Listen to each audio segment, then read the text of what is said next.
ব্যস্ত সপ্তাহের পর পরিবারের এই ছোট্ট ছোট্ট কাজগুলো মনকে এক অদ্ভুত শান্তি দেয়।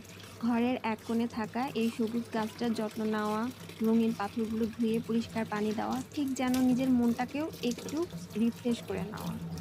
আসসালামু আলাইকুম, কেমন আছেন সবাই?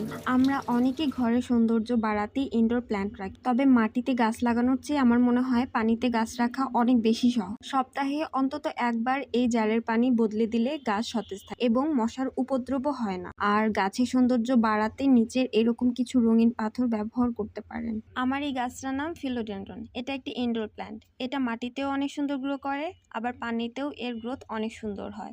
আমি প্রত্যেক সপ্তাহে একটু সময় বের করে এটার পানিটা চেঞ্জ করে দিই। পানিটা চেঞ্জ করার সময় আমি গাছটাকে তুলি না, কারণ গাছটা তুলে ফেললে এটার শিকড়টা কিছুটা ড্যামেজ হয়ে যেতে পারে। আপনার ঘরেও কি এমন গাছ রাখা আছে? যদি না থাকে তাহলে এখনই অ্যাড করে ফেলুন। এটা যত্ন নেওয়া যতটা সহজ, ততটা ঘরের সৌন্দর্য দ্বিগুণ বাড়িয়ে দেয়।